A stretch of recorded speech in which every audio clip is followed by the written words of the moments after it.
আসসালামু আলাইকুম এভরিওয়ান। আজকে আমরা আলোচনা করব আইএলটিএস এর রাইটিং মডিউল নিয়ে। আমাদের আইএলটিএস এর রাইটিং মডিউলটা হচ্ছে অনেক ডিফিকাল্ট কেন বললাম, আমরা যখন অন্যান্য মডিউলগুলো সলভ করি, যেমন লিসেনিং, রিডিং এবং স্পিকিং, এগুলো আমরা আগে থেকে পূর্ব পরিচিত থাকি যে আমাদের লাইফে এগুলা আমরা কোথাও না কোথাও পেয়েছি। যেমন আমরা রিডিংয়ের প্যাসেজগুলো পাই আমাদের প্রিভিয়াসলি ইন্টারমিডিয়েট থেকে, বা আমরা যে মডেল কোশ্চেনগুলো সলভ করতাম আগে ওইগুলো থেকে। সেমভাবে আমরা লিসেনিং আমরা বিভিন্ন জায়গায় শুনে থাকি। ফর এক্সাম্পল আমরা গান শুনি, আমরা ওয়েব সিরিজ দেখি, ওইখানে আমরা লিসেনিং নিয়ে কিছু পরিচিতি পাই।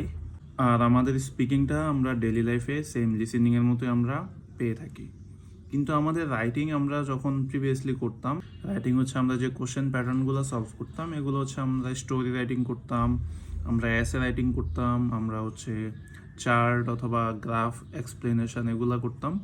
আমাদের আইএলটিএস এর রাইটিংয়ে আমাদের দুইটা টাইপ, একটা আমাদের এসে রাইটিং, আর একটা আমাদের গ্রাফ চার্ট অথবা ডায়াগ্রাম এক্সপ্লেনেশন।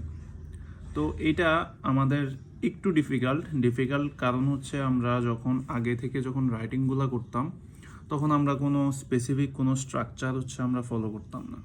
তো এখন স্ট্রাকচার ফলো না করলে আমাদের রাইটিংগুলো খুবই অগোছালো হয়ে যায়, সিকোয়েন্সিয়াল হয় না, সিকোয়েন্স থাকে না, একটা কোনটার পর কোনটা লিখতে হবে আমরা এগুলো জানি না। যারা এখন নতুন করে আইএলটিএস প্রিপারেশান নেবেন, যারা আইএলটিএস নিয়ে খুব সিরিয়াস, তারা প্রিভিয়াস আগের যে জিনিসগুলো শিখে আসছেন ওইগুলোর সাথে মাথায় রাখতে হবে যে রাইটিংয়ে অবশ্যই স্ট্রাকচার মেনটেন করে লিখতে হয়।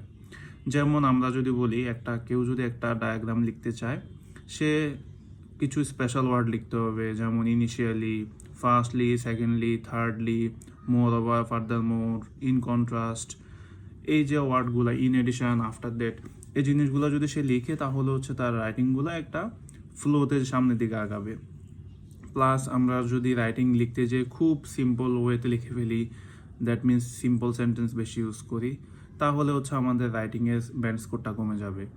যেমন আমরা এখানে কম্পাউন্ড লিখতে পারি, কম্পাউন্ড লিখতে গেলে বা কমপ্লেক্স লিখতে গেলে আমাদের গ্রামাটিক্যালি তেমন কোনো রুলস আমাদের জানা দরকার নেই, just but, which is, and, এই জিনিসগুলো দিয়ে আমরা অ্যাড করতে পারি একটা সেন্টেন্সের সাথে আরেকটা সেন্টেন্সকে। আজকে আমি খুব ডিটেইলে আলোচনা করব না, আজকে জাস্ট বেসিকটা আলোচনা করব।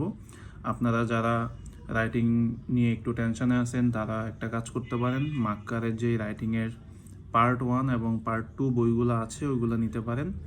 ওইগুলার ফ্রন্ট পেজে বা শুরুর দিকে যেই লেখাগুলা থাকে, ডেসক্রিপশন থেকে শুরু করে প্রসেসগুলা, কীভাবে আমরা লিখবো, স্ট্রাকচারগুলা, স্পেশাল ওয়ার্ডগুলা, এই জিনিসগুলো একটু পরে রাখতে পারেন। বিভিন্ন রকমের চেঞ্জেস আসে আমাদের রাইটিংয়ের মধ্যে, পার্সেন্টেজ ওঠানামা করে, রেটিং ওঠানামা করে, বার অথবা লাইন চার্টগুলো ফ্লাকচুয়েট করে। এই জিনিসগুলোর জন্য আমরা কিছু স্পেশাল ওয়ার্ড নিতে পারি। তো ওই স্পেশাল ওয়ার্ডগুলো আমাদের মাক্কারের বইয়ে দেওয়া থাকে। তো আপনারা যারাই রাইটিংয়ের প্রিপারেশান নেবেন, তারা মাক্কারের বইগুলো ফলো করতে পারেন। এছাড়া প্র্যাকটিসের জন্য ক্যামব্রিজের মধ্যে যেই মডেল কোশ্চেনগুলো দেওয়া থাকে বা স্যাম্পল কোশ্চেনগুলো দেওয়া থাকে, ওইগুলো প্র্যাকটিস করতে পারেন। এছাড়া আমি নেক্সট আরও ডিটেইলে আলোচনা করব রাইটিং নিয়ে। আজকের ভিডিও এতটুকুই। সবাইকে ধন্যবাদ। আসসালামু আলাইকুম।